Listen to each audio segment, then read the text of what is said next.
On Africa 24 English, the African Union Journal is presented to you by Afreximbank.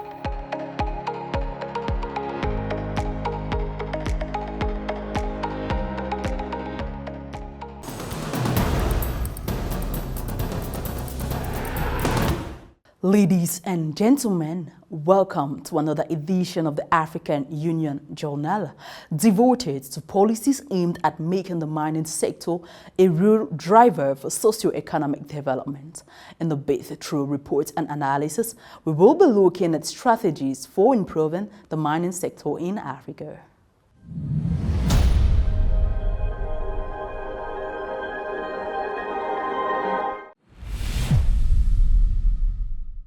Africa's economic landscape has been largely shaped by mining, and the sector continues to be a major employer and a contributor to the GDP and balance of trade of African nations.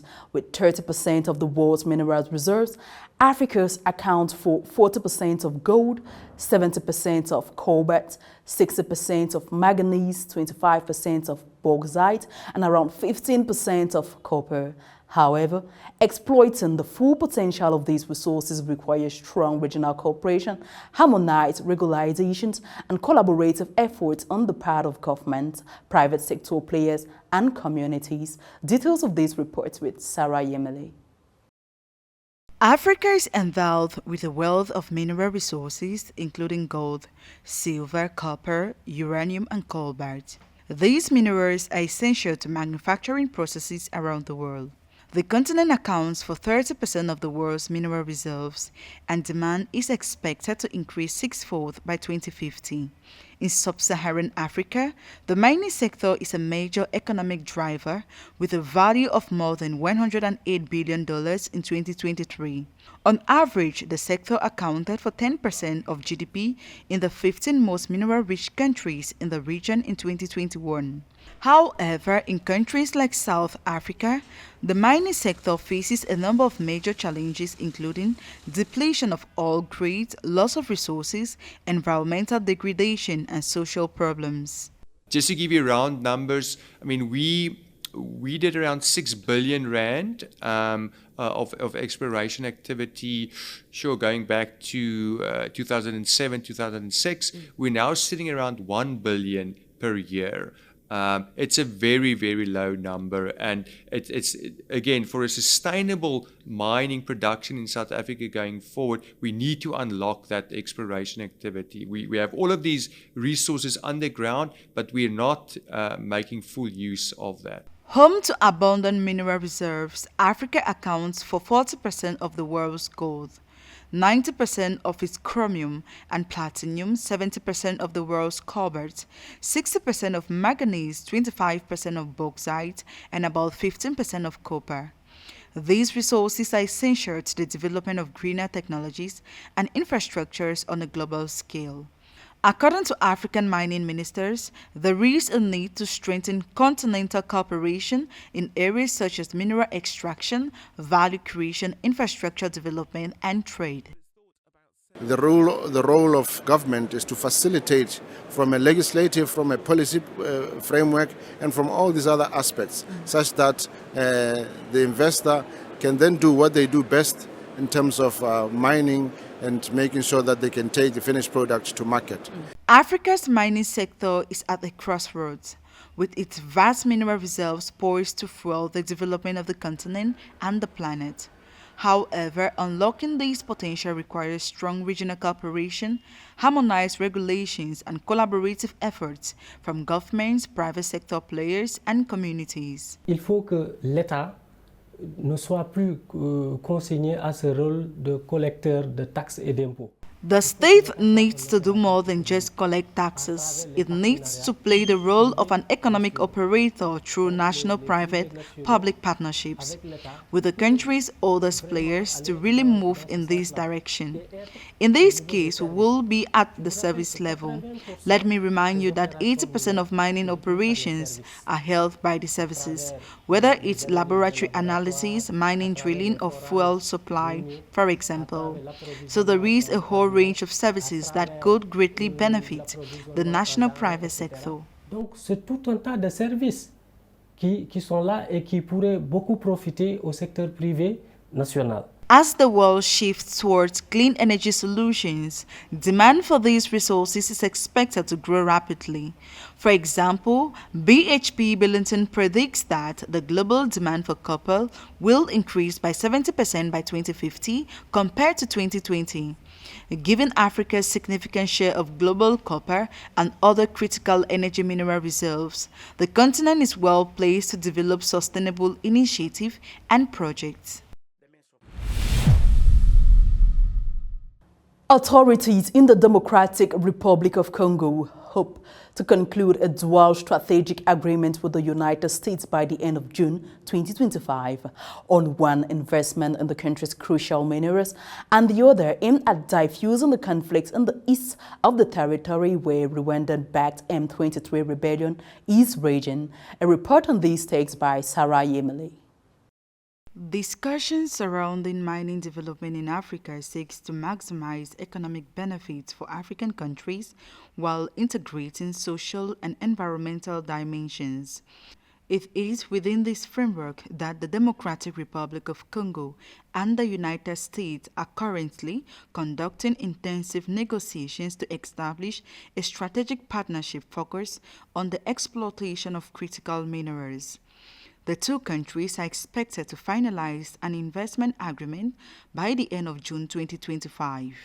Les nombreuses manipulations médiatiques The numerous media manipulations surrounding the strategic partnership currently being finalized between the DRC and the United States are regarding the development of critical minerals. Some species, sometimes linked to it by a section of the press, wrongly refer to an alleged sell-off of our natural resources. Un prétendu bradage de nos ressources naturelles.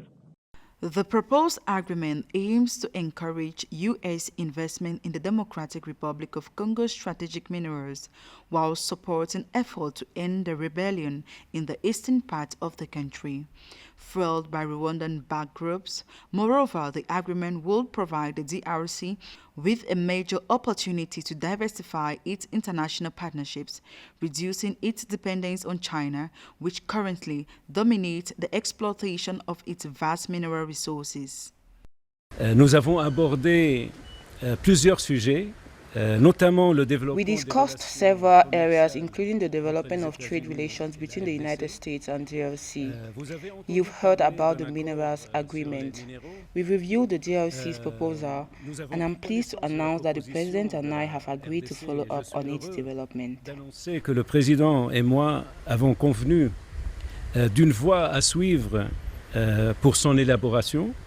Congolese authorities denounced the systematic plundering of their minerals resources as a key factor in the conflict between the government and the M23 rebels in the eastern DRC. According to a UN report from June 2024, the M23 armed groups exported approximately 150 tons of coltan to Rwanda, generating nearly $300,000 per month through its control of a strategic mining site in the east of the country. This agreement with the United States would allow us to diversify our partnerships, thus reducing the country's dependence on China for the exploitation of its immense natural resources. The DRC is one of the richest countries in the world in terms of mineral resources, holding nearly half of the world's cobalt reserves and positioning itself as the world's second largest producer of copper. According to experts, Africa was not present when the global financial architecture was put in place and the Bretton Woods agreements, which drew up the broad outlines of the international financial system, are out of date for its development. In terms of climate financing, for example, with only $30 billion received against a need of $277 billion a year to tackle climate change, it is clear that the current architecture does not meet the continent's requirements. Moreover, the countries hardest hit by the effects of climate change are in Africa. The stakes on these with Catherine Gombe. Africa has been left behind in the global financial architecture, fact underlined by Emerson Mnangagwa, president of SADC, who insists on the need for reform to ensure optimal results. In his view, Africa's challenges, particularly in the areas of debt resolution, and climate financing require great global attention and appropriate financial instruments. Informed by experience and the lessons we have learned along the way. Key in this respect is that conservation must be inclusive, engaging governments, local communities, researchers, and the private sector. On the question of debt, according to a UNDP study, African countries could save up to $74.5 billion if their credit ratings were based on less subjective assessments. This financial windfall could enable them to repay the principal of their domestic and foreign debts, freeing up resources for investment in human capital and infrastructure development. Another element of the global financial architecture that does not meet Africa's specific needs is climate finance. The continent currently receives $30 billion to meet its climate challenges. This is not enough to meet the estimated annual needs of $277 billion. Your Excellencies, climate change is laying bare the vulnerabilities of all communities, along with livestock and wildlife. The need to bolster food security can, therefore, not be overemphasized.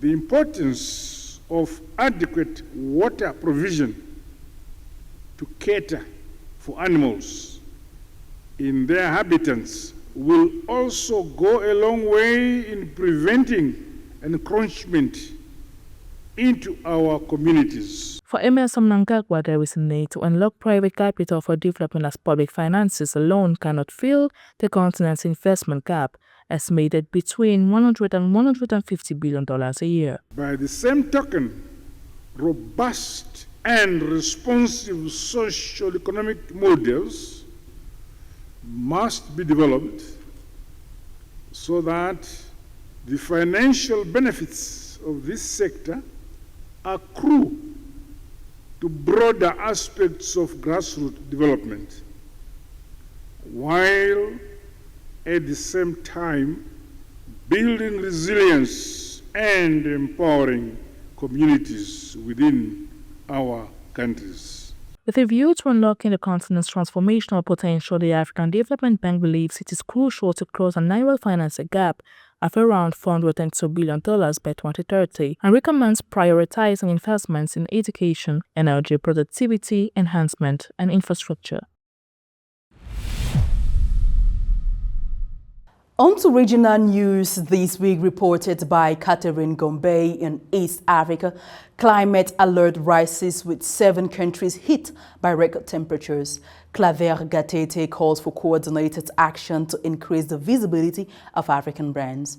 Morocco and Kenya strengthened their partnerships with several agreements signed. At least 7 countries in the Horn of Africa, including Ethiopia, Somalia, Kenya, Uganda, Rwanda, Burundi, and Tanzania, expected to experience above normal temperatures between June and August 2025, according to the Intergovernmental Authority on Development's Climate Prediction and Application Center. Some areas will exceed 32 degrees despite expected rainfall. This is due to high climate variability with pockets of drought forecast, particularly in western Ethiopia and south-central Sudan. The climate alert comes at a time when more than 60 million people in the region are already suffering from drought. In Ethiopia, on May 31, 2025, Claver Gatete, Executive Secretary of the Economic Commission for Africa, urged the continent's countries and businesses to boost the visibility and competitiveness of African brands on a global scale. During the presentation of the Brand Africa 100, Africa's Best Brands 2025 ranking, the Secretary highlighted the continent's potential, driven by a growing middle class and a predominantly young population, but also the lack of international visibility for African brands. Claver Gatete proposed 5 strategies for including African brands in the continent's development dynamics, stressing their role in expressing African cultural identity and aspirations. In Morocco, the Moroccan Minister of Foreign Affairs Nasser Bourita and the Kenyan Prime Minister Musalia Mudavadi signed 5 cooperation agreements on May 26, 2025, marking a strategic turning point in relations between the 2 countries. The agreements cover key sectors such as youth, trade, diplomatic training, the civil service, and urban development. They strengthen a multidimensional partnership and reflect a shared desire by both countries to deepen their bilateral coordination. Kenya also reaffirmed its support for the Moroccan Autonomy Plan for the Sahara, welcoming the international momentum behind this initiative under the aegis of the UN. The announcement of the forthcoming opening of a Kenyan embassy in Rabat symbolizes a diplomatic realignment which began in 2022. Côte d'Ivoire, the agricultural powerhouse of West Africa, confirmed its potential at the International Forum for Agriculture and Animal Resources 2025, which was held in Abidjan from May 23rd to June 1st. The event featured China, a strategic partner in the modernization of the sector. The event provided an opportunity to strengthen agricultural cooperation between the two countries, between technological and local processing innovations. Catherine Gombe to throw more light on these events. African agriculture, which accounts for 60% of jobs and 23% of GDP, remains a pillar of the continent's economies.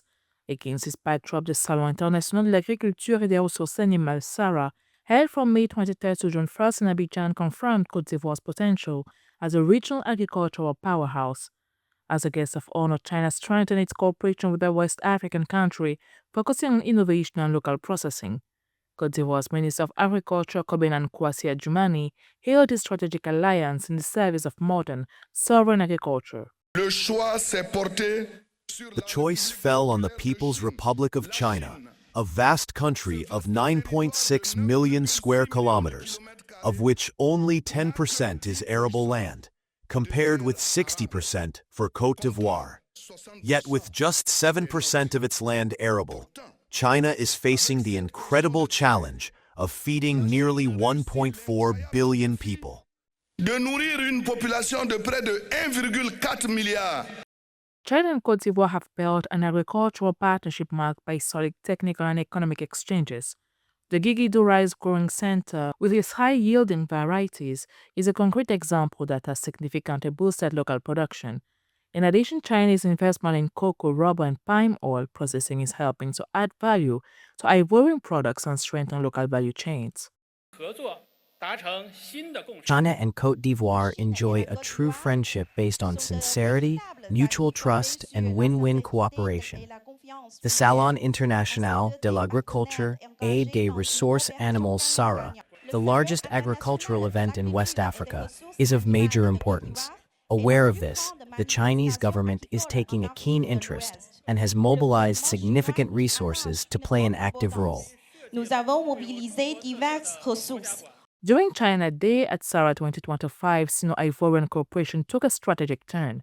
Innovative agricultural technologies were presented in key sectors such as coffee, cassava, and rubber, with a focus on intelligent agriculture. A number of partnership agreements were signed at the event, reflecting a shared commitment to modern, sustainable, and more competitive agriculture in Côte d'Ivoire. I would like to make a vibrant appeal to Chinese investors. Côte d'Ivoire has a wealth of agricultural resources that are just waiting to be developed locally. By investing in the processing of our products, cocoa, coffee, cashew nuts, manioc, among others, you will be contributing to a win-win partnership, bringing shared growth and sustainable development. Through the resolution of the Forum on China-Africa Cooperation FOCAC, China committed itself to supporting Côte d'Ivoire in building agricultural capacity, local processing, and innovation. The aim is to modernize key sectors such as cocoa, coffee, and cashew nuts while ensuring sustainable and competitive agriculture.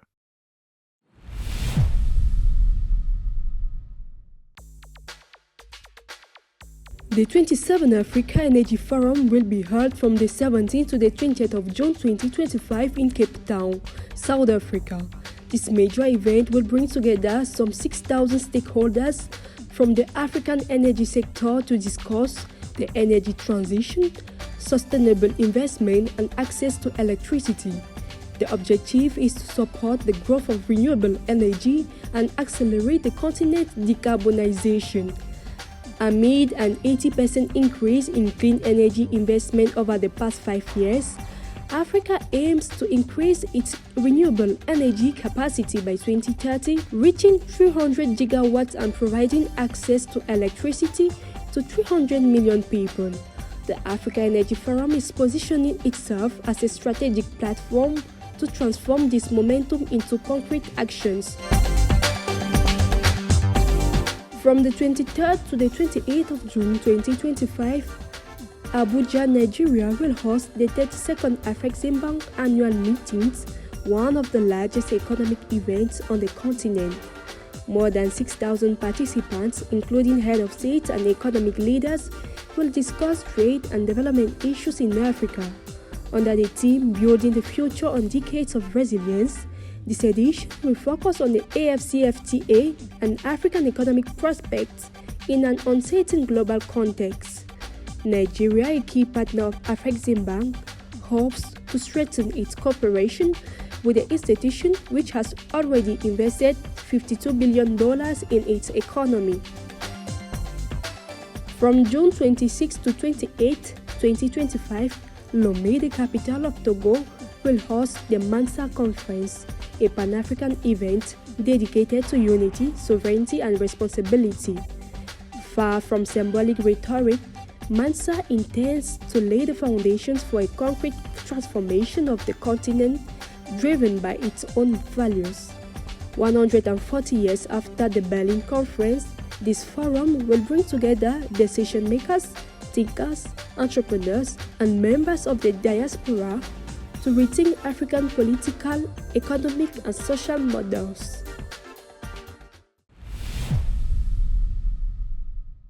Omar Farouk Ibrahim is the Secretary General of the African Petroleum Producers Organization in Nigeria.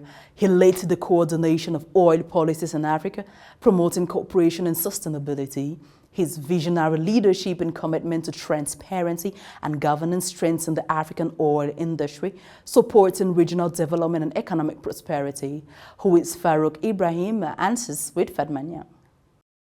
Dr. Omar Farouk Ibrahim, Secretary General of the African Petroleum Producers Organization since January 2020, is a recognized expert in the African energy sector, holding a PhD in political science from Rutgers University, United States, obtained in 1988. He has held several leadership positions within the Nigerian National Petroleum Corporation, consolidating his in-depth understanding of the African oil market dynamics.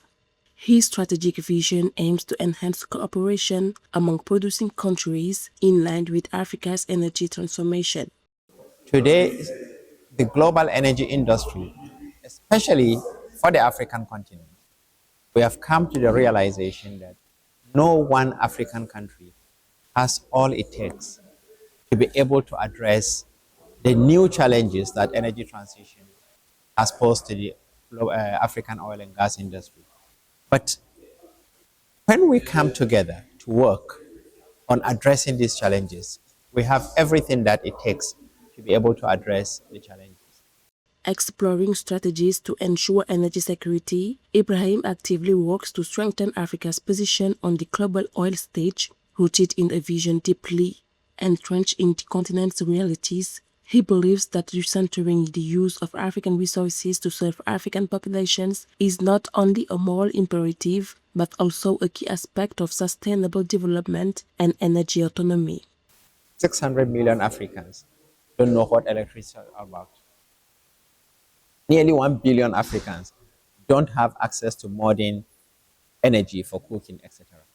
Yet, we are the ones exporting this. If we focus on that 75% and 45%, securing it for our people, believe me, we will change the lives of the vast majority of our people. That's what we are trying to do now.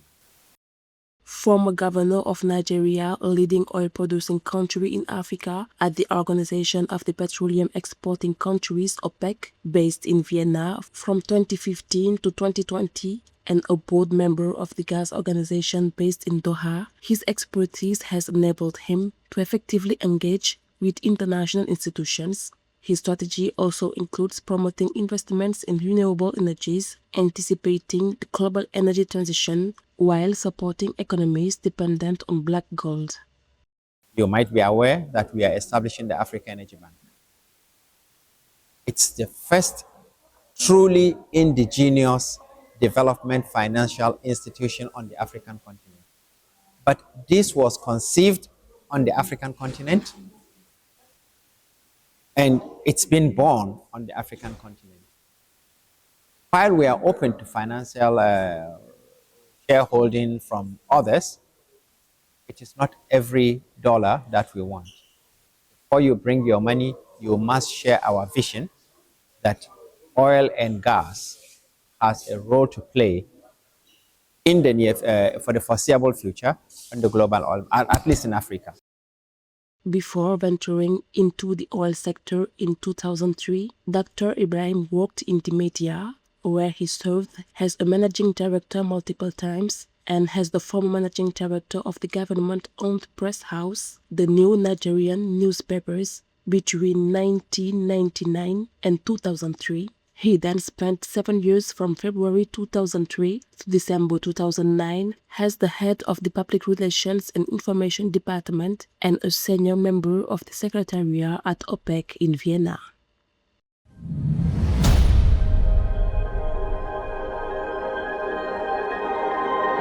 We now draw curtains on this edition of the African Union Journal prepared for you by the entire editorial team. Ladies and gentlemen, thank you for listening.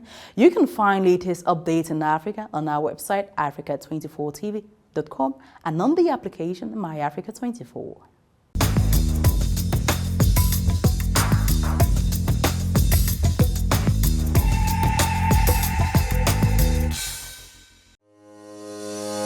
On Africa 24 English, the African Union Journal is presented to you by Afrexim Bank.